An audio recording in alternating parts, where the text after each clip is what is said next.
Suicide Zen Forgiveness, the pod that shares the stories of those affected by suicide. Lost a loved one? Attempted it yourself? Did you know that when you share a burden, the load is lightened? Come listen in with your host, Elaine Lindsay. Suicide Zen Forgiveness, the podcast, is for education only.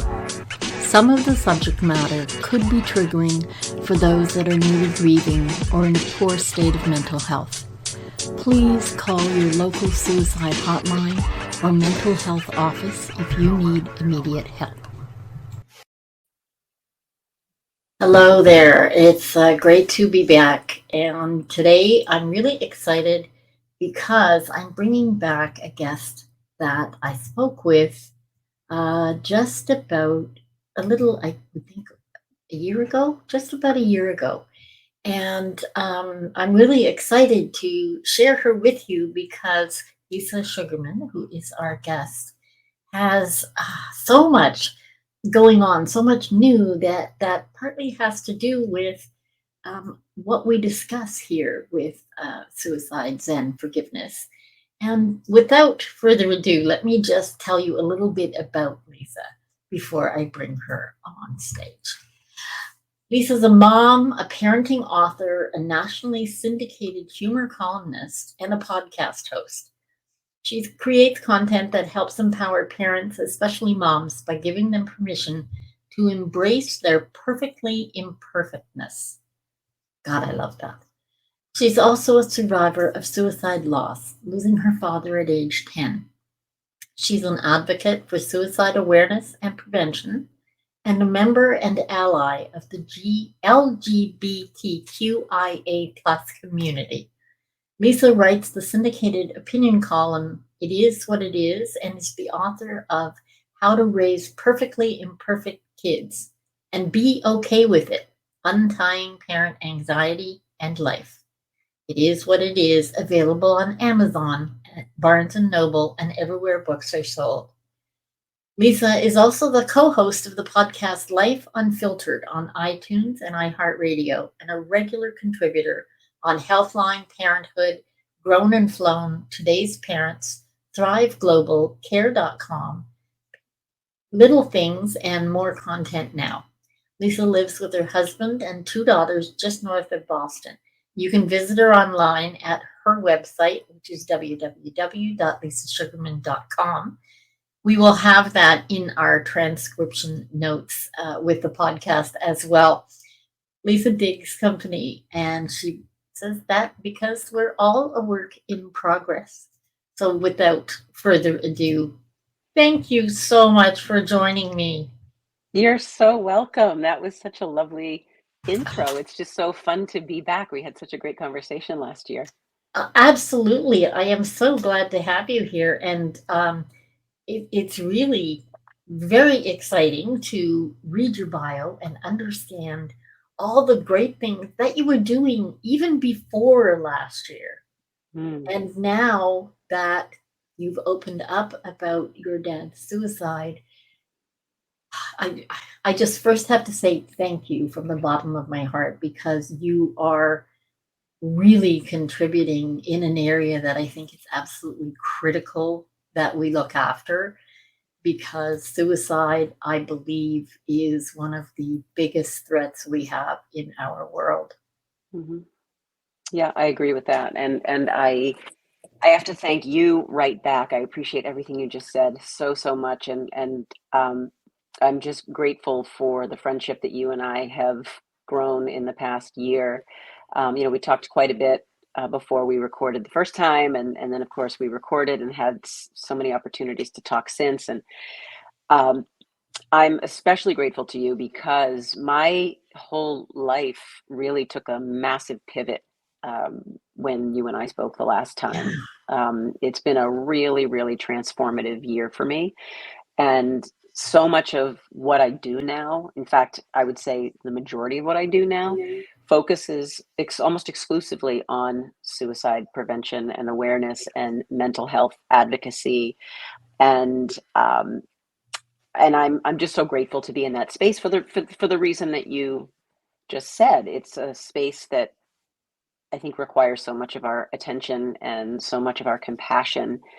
And I think the more of us that can find our way to that space, the more we'll be able to help the people who are struggling. And there are people who are struggling far more than I think anyone even realizes, even considering how open people are now.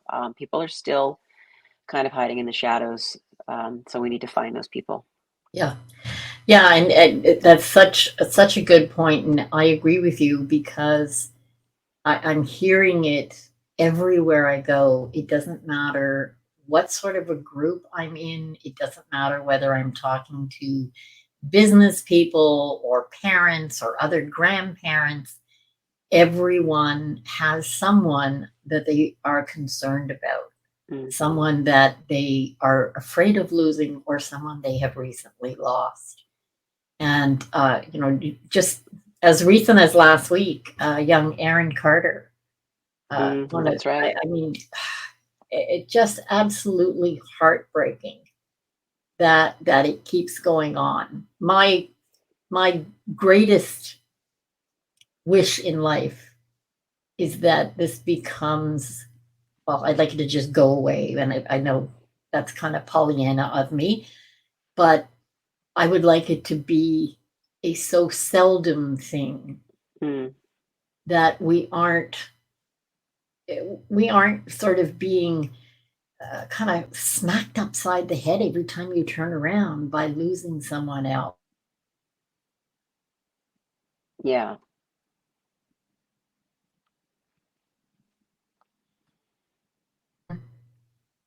Even when we know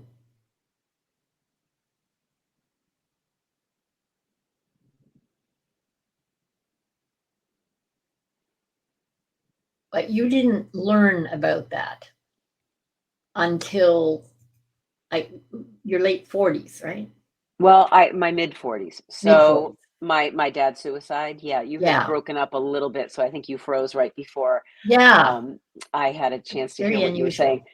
Yeah, but I got the context clues. I think you were talking about my dad. So yeah, my dad passed away when I was 10 in the summer of 1978, and it was always my understanding that he had died of a heart attack. He was a very healthy guy, ironically, but he was a huge smoker and heart disease ran in the family. So that was what I was told, and I had no reason in this world to ever question it. So I clearly didn't. My dad didn't present as someone who had any kind of mental illness. There was no history of that, no concern of that. So it was nothing that was ever on anyone's radar. And it wasn't until I was 45 when I found out, just really by chance, just a very random conversation with a family member who had been aware that my dad had suffered from depression.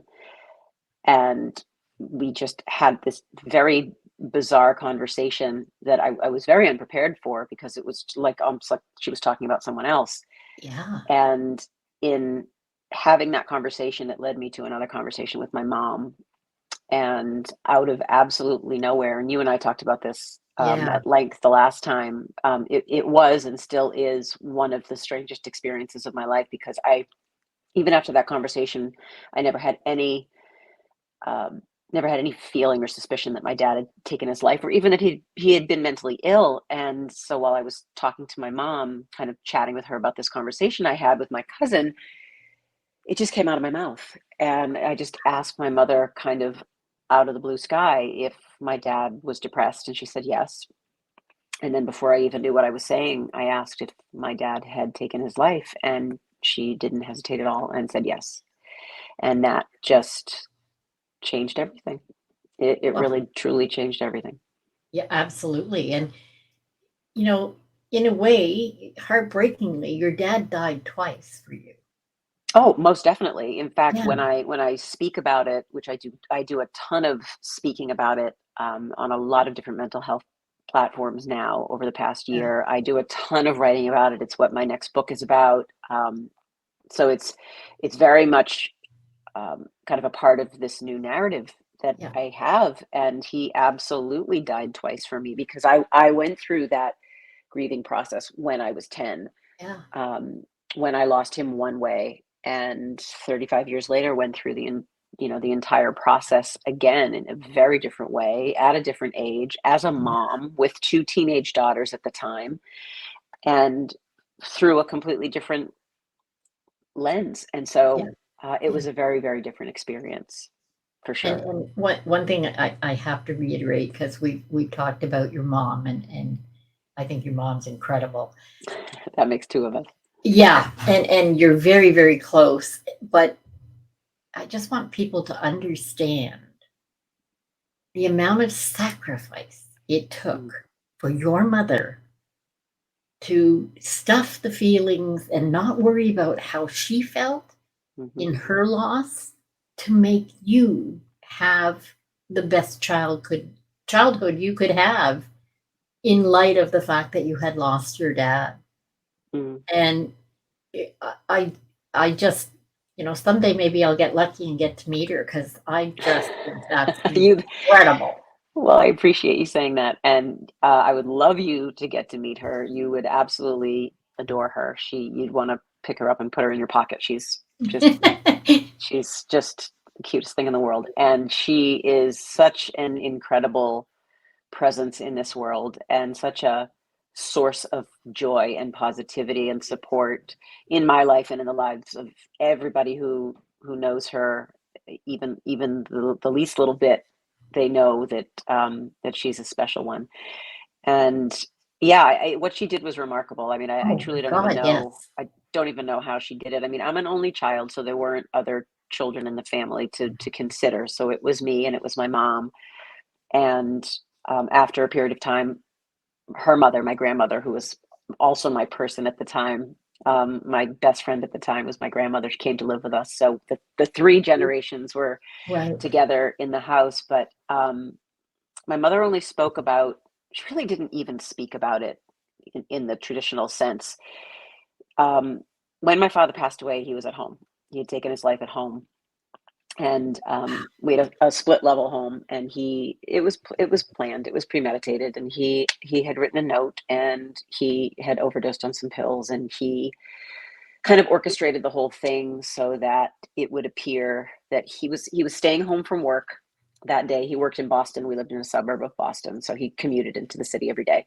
He was not going into the city that day. He had had some dental surgery, was staying home, was going to stay up and watch the Red Sox game that was a late game, and it just kind of put all the pieces together in such a way that he would be sleeping downstairs watching the game on the couch and not upstairs. So there was no suspicion. It didn't seem strange. And so my mother found my aunts, two of my aunts, after my mother found my father, they found his note that he had left behind. They didn't read it. They just saw that it was addressed to her. They gave it to her. It was never discussed again. My mother showed my grandmother that there was a note, which of course, you know what that implication is. You know Yeah. immediately that that means, someone has taken their own life. And my mother read it once, flushed it down the toilet, never wanted anything to be discoverable for Yeah. me, like didn't want me to stumble on something. So never spoke about it again. My grandmother just said to her, you have to do the thing that you think you need to do. This is your life. This is your family. This is your child. You have to do what you believe is right. Not one person ever brought it up, questioned her. She never spoke about it again. And I mean, you hear the expression, someone took a bullet for someone else. And my mom truly took a bullet for Oh me. boy, she did. Yeah. And for 35 years, she walked through life, taking care of me, giving me the most beautiful, joyful, supported childhood. I get emotional just thinking about Yeah. it now, because she's a one of a kind. Oh, And the gratitude, like I can't even express, it's not even possible to no. express the kind of gratitude that I have. And it's funny because a lot of people, since I've found out the truth about my dad's suicide, and since I've become so vocal about it and I share the story so often, people ask me all the time, and I think you've even asked me, did you feel upset? Like, were you upset Yeah. Yeah. that your mom didn't share that with you? Because it would have been very reasonable for me to be pissed off. Like, what do you mean you didn't tell me how I had to live Yeah. not knowing this? Not a single second since the No. day I found out have I had any feeling of anger or disappointment or betrayal or any of the words that you could attach to that situation. Never once, ever.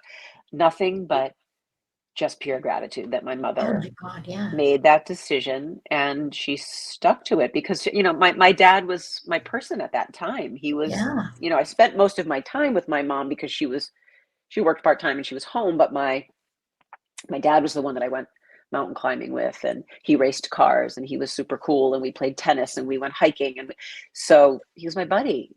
And Yeah. so she knew that I had lost that person, and just that loss in and of itself was such a shattering loss that she just didn't want to layer anything else. Like, now you layer a suicide on top. Like, now he chose to Yeah. leave. So that was just a whole level that she didn't think I needed to have at that point. And then it just became an issue of like, now you're a teenager, now you're going Well, to high yeah. school, and then there was always like a reason why. Now you're getting married. Now why do you Yeah. even need to know? Yeah. So here we are. But traditionally, when children lose parents early, not even suicide, even in divorce, the child feels responsible. And your mother obviously intrinsically knew that she was not going to allow you to carry that burden, Yeah. which is, again, it is so selfless and so, people talk about unconditional love. Well, there's a prime example. Oh, it's one of the best examples I've ever seen in my Yeah. life. And Yeah. our job as parents is obviously to protect and to provide and to nurture and to teach resilience, but at that point in time in my life cycle, I was 10 years old, and Yeah. my dad was everything to me. And to wake up one morning and have him be gone was, it's just like the word devastating doesn't even sound appropriate. It's like whatever comes beyond shattered or devastating, it's life changing. And it's, and she was, you think about your life as a parent and how most of us put our children first to some degree, Yeah. most degrees. I know I do. Yeah. And you think about that selflessness, and you forget, like, wait a minute, like she was a grieving widow Yeah. also. Like, she lost Yeah. her partner, she lost her spouse, her best friend, the father of her child. Yeah. Her provider. The list is so Oh my long. God. Yeah. And she just stayed the course that she felt was the best course. My mom has always had these incredible instincts. I laugh whenever she says she was so naive when she was young. She always thinks of herself as super naive. Um, but she wasn't. She had these incredible, incredible instincts. And that was the first one that was just right on the Yeah. money. And the next one was very close after that. It was at my father's funeral. And I don't know if you and I talked about this or not when we talked We didn't last really. year. So I'm Jewish. I've been raised Jewish. We're raising our children Jewish. And so my father had a very traditional Jewish funeral, and we sat Shiva, which is the At mourning Shiva. period. Yeah. Yep, sat Shiva. That was back in the day when you sat for 7 days, and Yes. all the mirrors were covered, and it was like the Yep. full experience. So we went to the funeral home, and in the Jewish religion, there is no such thing as an open casket. No. It's just not. It's not a thing that happens if you're Jewish.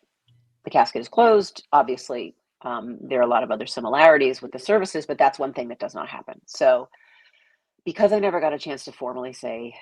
goodbye to my dad, Yeah. my mom was barely 40 years old, and it's like she says, super naive.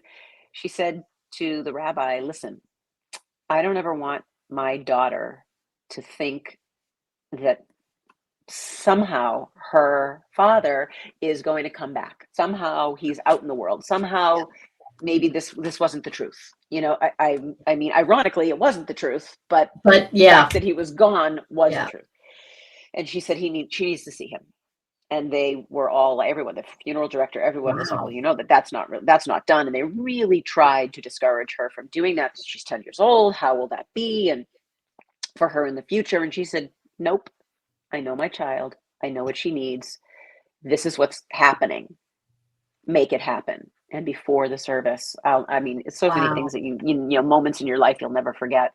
And that's a moment I will never forget. He was wearing Yeah. a green suit, and I had written all of these notes on a little pad of paper to God, telling God to take care of him. And I went in and I got to spend time with him before the service. And it was against everybody else's instincts, but my mom just made it happen. And I am forever grateful for that moment, because it just gave me that closure. It gave me, not, I don't even like the word closure. It gave me that moment.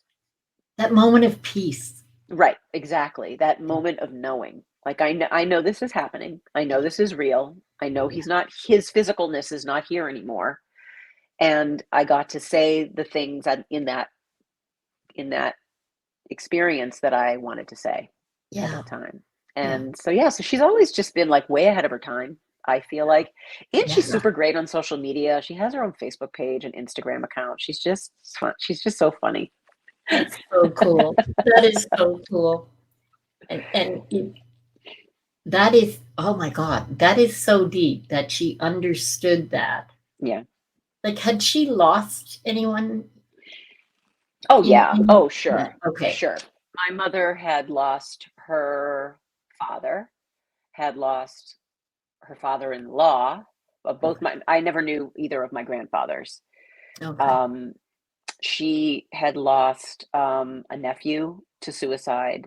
My cousin, who was about 9 or 10 years older, he was 18, and I was probably 8 or 9, because my dad was still alive, and he died by suicide.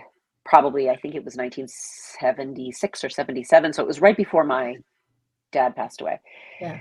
So that, yeah, unfortunately, she had an awful lot of experience losing people who are close to her. So, Because that's such a, it's such an important and intrinsic moment because, as you know, we spoke about my loss of my friend. sure. Andrea was Jewish, Yeah. and in uh, I don't know if they were more orthodox, but she had to be buried within 24 hours. Okay. That's fairly common. It's still Yeah, common. And you know, you can't be buried on a Sabbath, and there are certain traditions that's still very much exist in the mainstream yeah, like that. and it was so odd because 4 of the 5 friends were Catholic. Hmm. And as a Catholic, first of all, the funeral was on Sunday. So for us, it was confusing. Yeah, I'm sure. There was no open casket, so that was even more confusing. Yeah. And it meant I never got that peace. It Mm. was always the thought, well, maybe it's just not true. Maybe it's just not true. You have that when you don't have that. Yeah, I hate to use the word closure, but when you don't have that sort of final goodbye. Mm. Because in 2010, when I lost my best friend, um, in when someone dies in hospice or at home, someone must identify the body at the funeral home. Hmm. And rather than her husband, who was in no condition, I identified my best friend. Hmm. So I got that moment with her to really know and understand Yeah. It's a that powerful moment. it really is. It really is. Yeah. We've actually had so many experiences now that we're talking about it, and I'm thinking more about it. Not only did I get to see my father, who was the first person who was ever that close to me, who I ever saw like that. Yeah. I had seen family members who maybe were in the hospital who were sick, but I had never seen anyone after they had passed. That's And after that point, I mean, unfortunately, I guess I've accumulated an awful lot of those memories. I Yeah, mean, me too. I was with my grandmother, my mother's mother, my best friend. I was with her when she passed away. We were all, we surrounded her. I was with both of my uncles. I was with my aunt before she passed. I mean, so many different, immediate family members. Yeah. I've had that experience, and it's a powerful and very actually beautiful experience, because you have that knowledge that that they're not alone, and Yeah. on some level they know they're not alone, and they're with the people who are the most important people in their life, and that's a gift. To be Yeah. there, to allow them to take that next step, Yeah. is a gift. Yeah. We have had the same losses, but not in the same way. My mother was very sudden. Um, some of us were there or right after, my grandmother as well. And last year, my sister, we were there because we had to let her go. Yeah. But, there was no, she was not really present with us at that time. So yeah, it's, the cycle of life continues. And as we age, and I'm a lot older than you, we do lose more and more people. Mm. It's just a fact of life. It's just really hard when they're taken from us Yeah. in a way that we can't internally reconcile. And we talked about this very briefly in one of our conversations, but my would have been my aunt, my dad's sister, died when I was 7 or 8, and did not know at the time that basically she had taken her own life. We did talk about this, I Yeah, she remember. was at home in Scotland. So, didn't really know an awful lot about it, probably till about 10 years ago. Yeah. And my dad started talking about the difficulties that she had had, and different things, because as you say, we are in a very different place in life now. Mm. Millennials and Gen Z, I have to tip my hat, because they are demanding that we open up about mental health. Mm-hmm. And we should be, and they're Absolutely.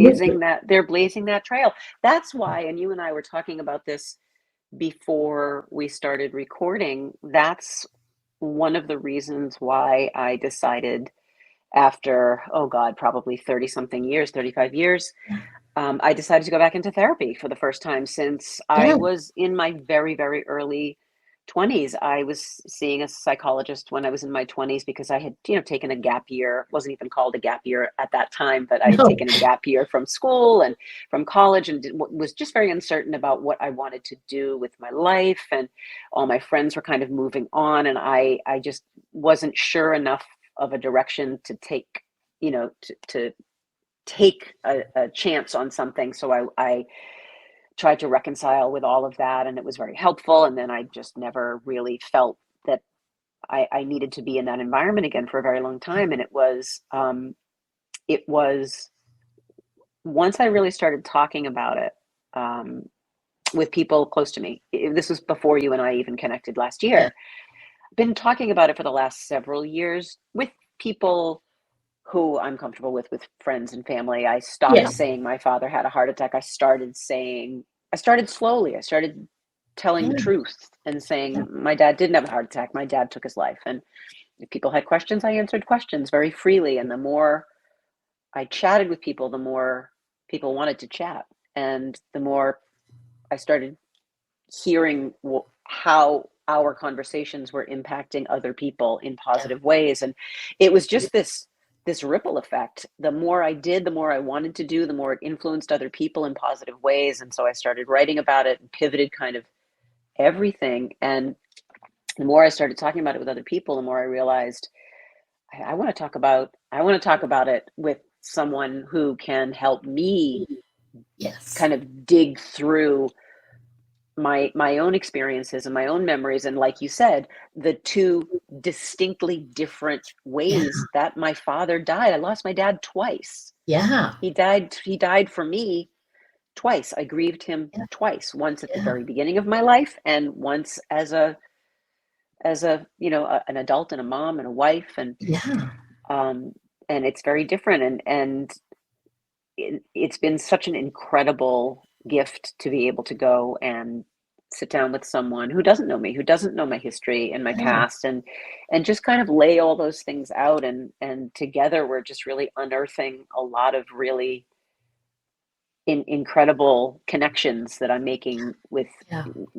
my father, and with how his death impacted me and my personality and the way that I move around in the world and the way that I Yeah. interact with people, and we're touching on things like codependency. I know that I always want to make sure everybody around me is Yeah. okay.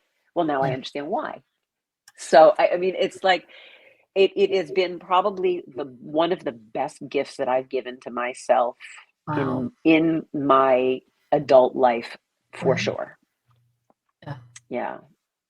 I think that's important, yeah, on a variety of levels. Yeah, as you know, I did not go that route.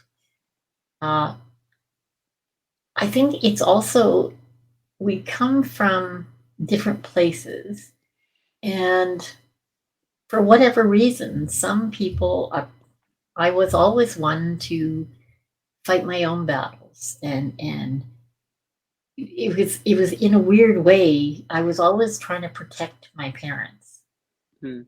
I get that. from me, and we came to Canada with my mom, my dad, my grandmother, and my aunt. My father brought them rather than bringing our furnishings because that was the family unit, Mm. and he didn't want to leave them in Scotland. I love that. Yeah, and my aunt, she had rheumatic fever as a child. Found out later, so did I. And she ended Oh, up wow. with mitral valve disease and was the first person to have open heart surgery here in Ottawa. Oh, really? She had breast cancer and was badly burned by radiation. And she went through a lot of things that meant, even though we lived 5 hours away for the whole time of my elementary school, we, at the drop of a hat, had to jump in the car and drive back to Ottawa from Toronto. Mm. And that, through dealing with my spiritual mentor, I understood that yes, I never wanted to pile on what my parents were already dealing with, Yeah. because for one, we grew up really poor and they did the best they could with what they had. We didn't, us two kids didn't know that we were poor. We Yeah. just, Yeah. we had everything we needed, and we had a fabulous childhood, except for when the phone rang. Yeah. And it became this, I always had to make sure that I didn't impose on anyone because we were waiting. Because if the phone rang, it meant usually my aunt had had a heart attack or whatever. We were heading back to Ottawa. Yeah. And Yeah. it continued when we came back to Ottawa, because Friday nights I would always rush through my chores, fingers crossed that I could get out of the house before that phone Before rang. the phone rang. Yeah. So that's traumatic. That Yeah, yeah, is a trauma. And I never really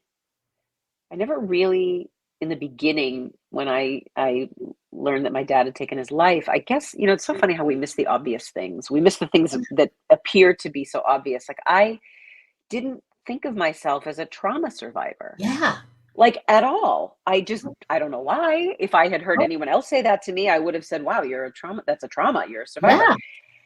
yeah, And it wasn't until, I think that's probably what really motivated me the most to yeah, find a yeah. therapist again, because once I realized that I had been, that I obviously I knew I was a survivor of suicide loss, Mm, but that is such a deep form of trauma that I really just wanted to explore that and understand how it kind of shaped and influenced me in my life and my personality and the decisions that I make and the relationships that I have and the goals that I set. And I just wanted to really sift through it all and have a better understanding, or even a different understanding. Just because you go to therapy doesn't necessarily mean like, here you go, here are Yeah. all the Yeah. answers to Okay, everything, we're you're done. all set.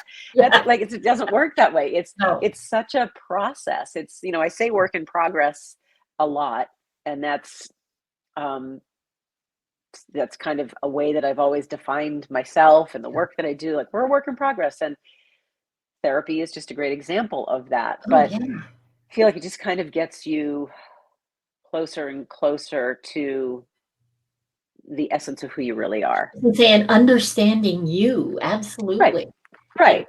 you know, the reason I do the podcast is because, well, I fit both categories. I am a survivor of losing someone to suicide, and Mm. also a survivor of suicidal ideation, and Yeah. oftentimes coming very, very close. All through that, it wasn't until probably about 10 years ago, somebody used the term PTSD. Mm. And I said, what are you talking? Don't be silly. I've never been in the military. Yeah. It's not for the military anymore. Yeah, yeah. And that was it. And they said, oh, this has nothing to do with the military. You can't tell me you don't know that you're a trauma survivor. It's like, what? And it really took me a while to sort of process it because, like you, I had never looked at what had happened in my life Mm. as trauma per se. It was just, this is my life. You just dust yourself off and get on with it.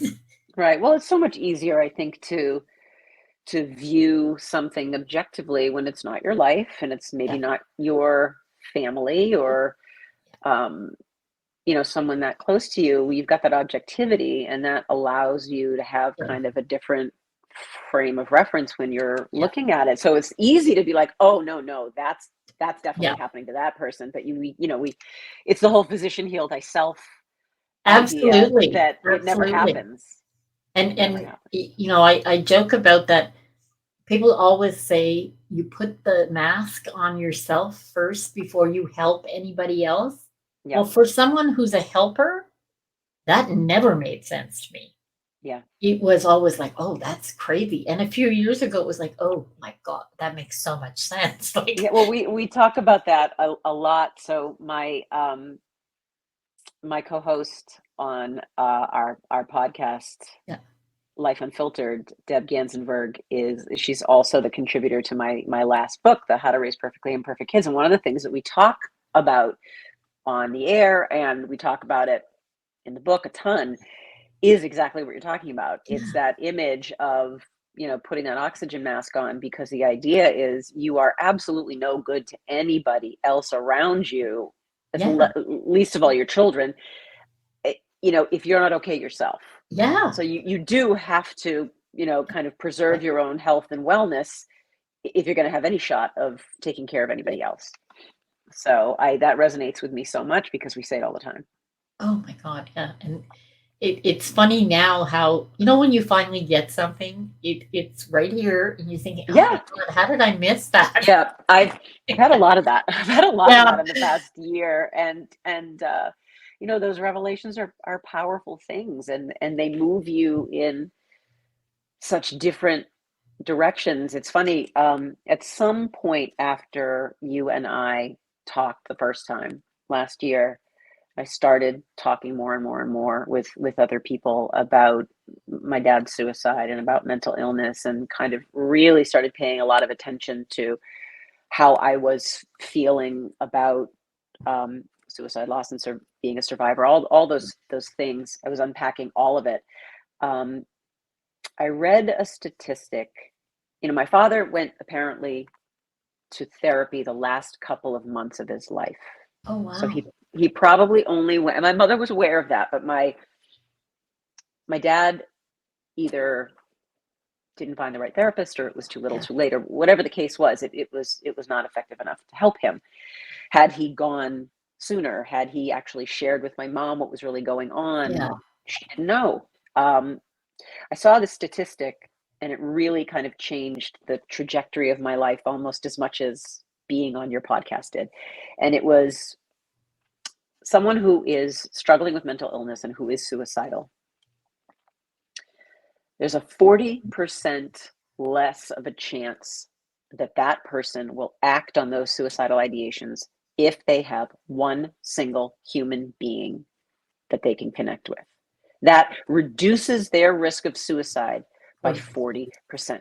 And that, honestly, Elaine, it blew my mind. And I couldn't let go of that. It was just so impactful to me that it really put me on a completely different path. I started, doing research and trying to understand, why that is, and ways that we can get involved and we can help. And because of that, I got involved with an organization. It's a nonprofit organization here in the States, and we just migrated to Mexico. It's called the Trevor Project.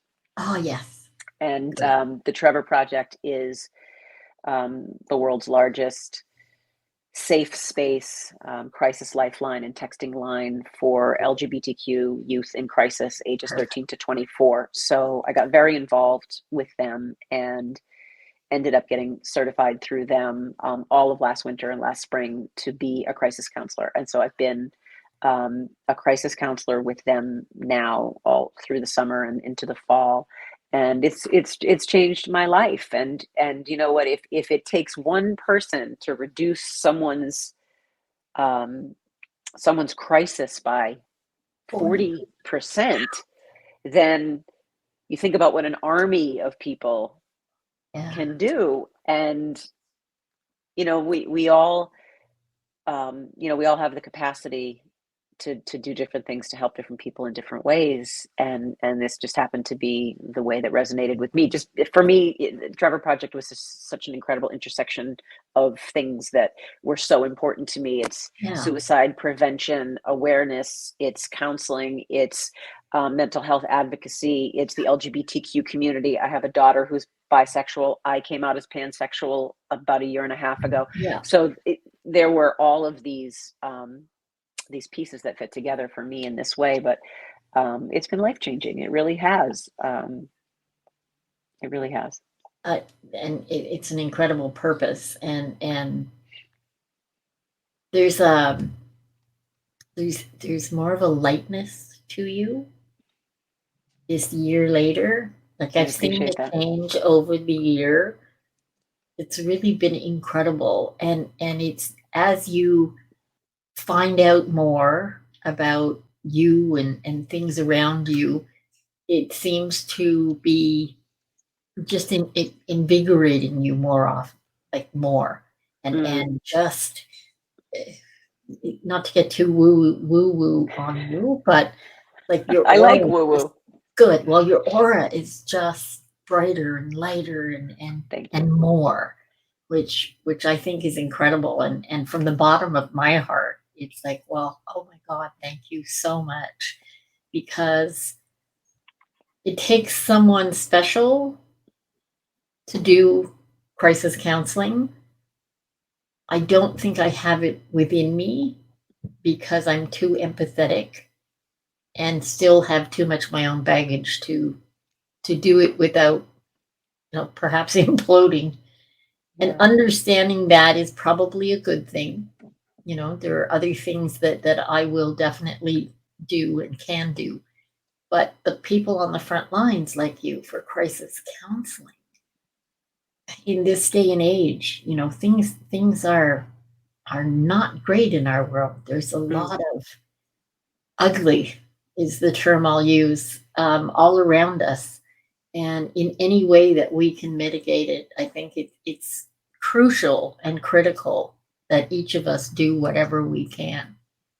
Yeah, that means a lot to me. I really, truly appreciate you saying that and you noticing that. I definitely have been feeling that for a while now. You find these places and spaces and communities as we move through life that resonate with us, and that we're drawn to and that we care about. And I have to say honestly, like I've worked in the school system, I've been a teacher, I've been a writer my whole life, creating content that I know has had a great impact on a lot of people, because I get feedback regularly, which is amazing, and I'm so grateful for that. But this is something completely different, and I I just had this conversation with my husband Dave the other day. I think I was in the middle of a crisis, lifeline shift, and when you're kind of sometimes there's a pause in between calls when they come in to the Yeah. system. So I was just sitting and I was just texting him. He was downstairs in the other room, and I was texting him like, "Thank you for supporting this and for letting me do this." And we share an office space, so I kick him out, whenever I have a shift, and he goes downstairs. But I don't know that I have found this kind of purpose in anything that I've ever done in my life, short of being a mom, which clearly, like, that's a whole different level. But in terms of like what I'm giving out to the world, it's like all I ever wanted, honestly, Elaine, all I ever wanted, and I've realized this so much more as I've gotten older, I just want to be of service. I don't always know what that means, but I just know, because I'm also an empath, and I've always been a highly sensitive person. And that was the thing that my mom, my Oh, yeah. husband, my daughters were like, "Wait a second. You cry at like a really sad car commercial. You're the kind of person who, like, if a puppy walks down the street, you're worried it doesn't have an owner." So they were worried that this was really going to have an impact on me. And even that my therapist was like, this is going to be a lot. And it's the strangest thing. And this is how I know that I'm in the right place doing the right thing. It's the strangest thing. It's like my brain just kind of compartmentalizes when I'm a contact. It's like just a different version of me. And I have this ability to, I guess, navigate that, and then kind of put up a boundary when I need to, and not let it impact me too deeply. So I'm pretty grateful for that, or at least deeply enough that it is paralyzing, because it can be, and someday it may be. Yeah. But so far, But so good. no, I totally love that. And I think when we find our true purpose, Mm. and we live into it, and living in service like that, you light up when you Yeah. talk, because this is, you have found the core of who you are. Mm-hmm. And Most another definitely. thing I have to say is, like, one mom to that, your girls must be so proud of you. I appreciate that. Just They really, they incredible. really, they really are. You know, for me to have kind of made this shift, and they saw me studying, there was so much material to learn, modules, and you have to keep passing modules, and Yeah. to be able to progress, and role plays, and I mean, just so many moving parts associated with this. And I hadn't done anything like that since grad school. So it had been decades since I really used that part of my brain, and they saw me studying every single night for months and months and months. And um, we're always so supportive and so encouraging. And every time they know I have a shift, we're here if you need us, if you want to talk about it. How are the phone lines today? And yeah, it's been beautiful. Everybody who's been close to me has been just so supportive of all of it. And it feels so good to be in the right space. And I think that there's kind of an underlying message that I take from my own little journey, that Yeah. maybe someone listening to our conversation right now can Yeah. take. I never a year ago would have ever thought that my life and career and work would ever have pivoted to Right. where it is right now. But I stayed open. I stayed open to the signs that I was being given. I'm a big believer in kind of watching the world around me, taking kind of signals, Listening. and yeah, and I kind of saw a path, found a path, and decided to walk on it for a while. And it's brought me to a place that has given me more purpose and made me feel more valuable than I think I ever have. I mean, I get the same feeling. The only time I ever really got this feeling of just true joyfulness was when I write books or when I'm Yeah. creating content. And now this is something different that's giving me an even deeper feeling like that. So I'm pretty grateful to be where I am right now. Oh, it's totally incredible, and it was so good because I kept thinking, I need to talk to Lisa. I need to talk to Lisa. I want to see, where else she's going because, we've seen over the year how you've transformed and what you're doing.